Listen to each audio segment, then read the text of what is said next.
Hello mga kalagwatcha! Welcome back sa Louie TV! For today's video, ang pupuntahan natin ngayon ay ang Manila Zoo! Pack na pack!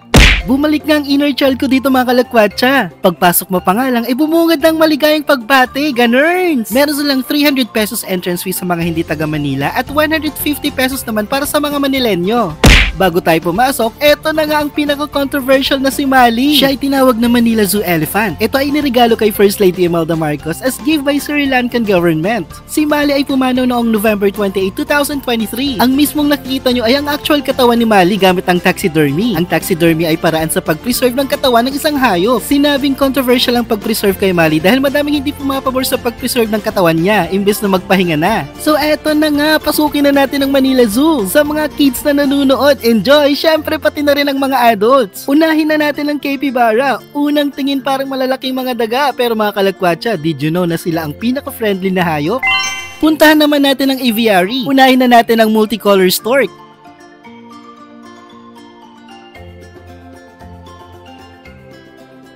Kasama din dito ang Indian blue peafowl.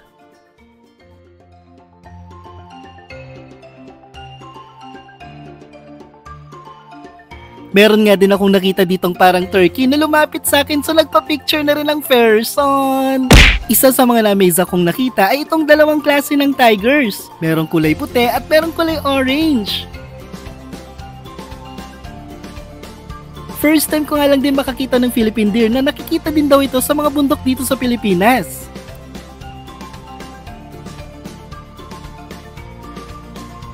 Susunod ang ostrich. Ang laki pala niya talaga sa personal. Super duck.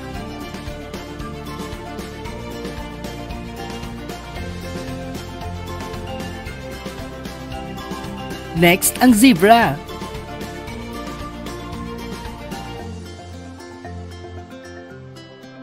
Break muna tayo mga kalagwatcha, napagod sa paglalakad ng Ferson. Buti na lang may pa-free drinking water sila, panalo. Kung merong tiger, meron din silang lion, naglalambingan pa nga sila, sana all.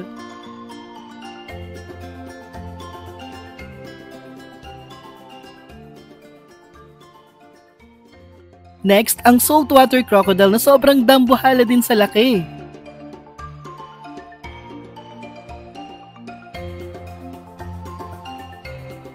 Andito din ang mga barkada ni Gong Pagong.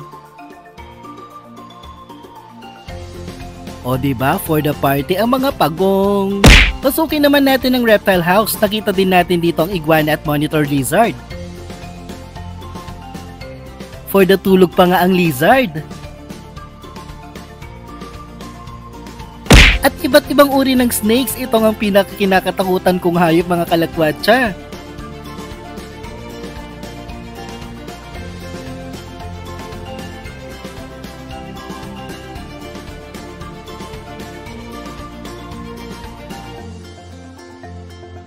Pinasok din namin ang butterfly garden kung saan makikita dito ang iba't ibang preserved butterflies.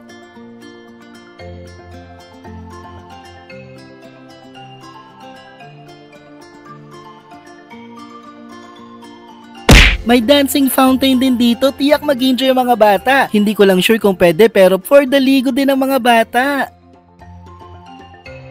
Pagkatapos nga naming maglibot, may nakita kaming apakamurang waffle dito. Buy one take one, syempre inkaradkad mi George. Sa halagang 60 pesos nga, may buy one take one waffle ka na may gulaman. Bisitahin ng Manila Zoo mga kalagwatcha. Hindi lang ito for kids, kundi ang mga adult na gustong bumalik ang inner child nila. Go, go, go! Ganurns! Mga kalagwatcha, sana'y nagustuhan ninyo ang video na ito. I-add or i-follow nyo ako sa aking Facebook account para magkasama-sama pa tayo sa susunod na vlog.